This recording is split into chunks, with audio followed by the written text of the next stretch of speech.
Challenges আসলে আমরা challenge থেকে বাইরে আসবো, তাই তো? यस তো কিভাবে আসবো? সলিউশন তো আমাদের কেন করা উচিত সেটাও বলে দিচ্ছি। চ্যালেঞ্জের अगेंस्ट গিয়ে কাজ করতে হবে, থেমে থাকলে কাজ হয় না।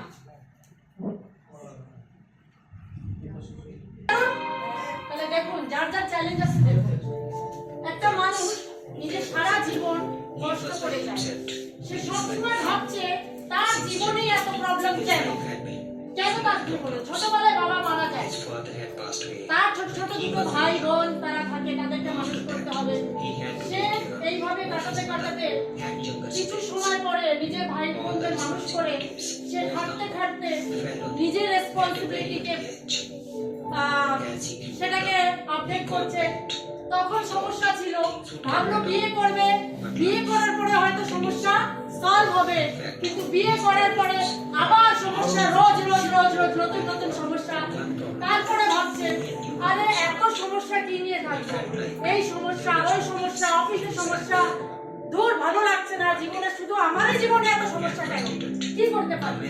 একজন সাধু বাবার কাছে যায়, তার গুরু ভেবে তাকে কাছে যায় কি আমি কি করতে পারি, আমাকে সলিউশন দেন, কেন আমার এত সমস্যা, আমি অনেক চেষ্টা করছি সমস্যা থেকে বেরিয়ে আসার জন্য, কিন্তু সমস্যা পাচ্ছি না, আপনি আমাকে আপনাদের মধ্যে নিয়ে নেন, আমি এখানে থাকতে চাই এবং আমি আমার সমস্যা থেকে বাইরে বেরোতে চাই।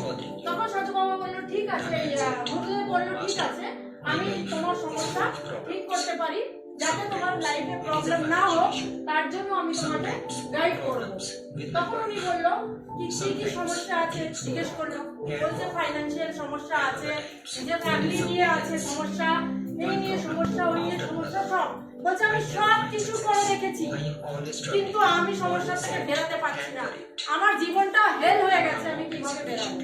তখন উনি বলছেন যে কোনো ব্যাপার না, আমরা এটাকে, উনি ভালোভাবে শুনলো আর ওনাকে বললো ঠিক আছে এটা কিছু করা যেতে পারে, চলুন। তখন বললো আমি কালকে সকালে আমরা যাবো, বেরালো, বেরিয়ে দেখে একটা নদীর সামনে গিয়ে দাঁড়িয়ে গেছে, বলছে ও এই নদী দিয়ে আমাদেরকে পেরিয়ে যেতে হবে, নদীর ওপারে যেতে হবে। তাহলে নদীর ওপারে যেতে হবে, নদীতে অনেক ফ্লো আছে। তখন ওকে বলছে তাহলে ঠিক আছে আমরা নদীতে পেরিয়ে যাবো, কিন্তু উনি পেরাচ্ছে না, নামছেও না, দাঁড়িয়ে দেখছে। তখন ও বলছে যে ও গুরুদেব আপনি কেন নদীতে তো ওই পার যাবেন, আপনি বলেছেন, তাহলে নদীতে নামছেন না কেন, সাঁতার তো কেটে ওই পারে যেতে হবে। বলছে না আমি দাঁড়িয়ে আছি, নদীতে অনেক ফ্লো আছে, দেখছি নদীটা কখন শুকাবে তখন আমি ওই পারে যাবো।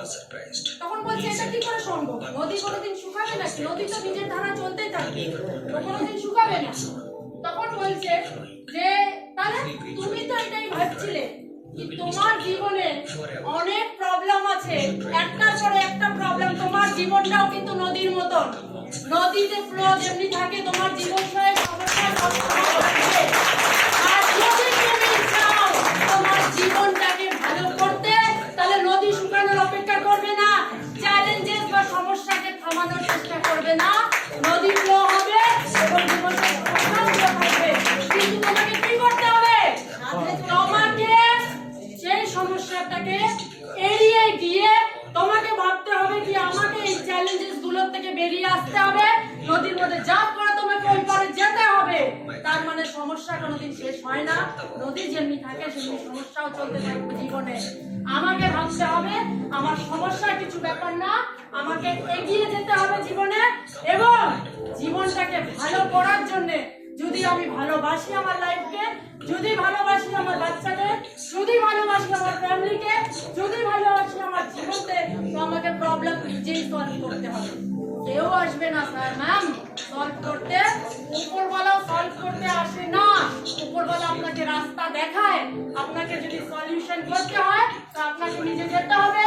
ফাইন্যান্সিয়াল প্রবলেম, ফ্যামিলি প্রবলেম, যে কোনো প্রবলেম থাকবে, don't wait for the perfect in life, perfect কিছু হয় না, আপনাকে কনসিস্টেন্ট হবে,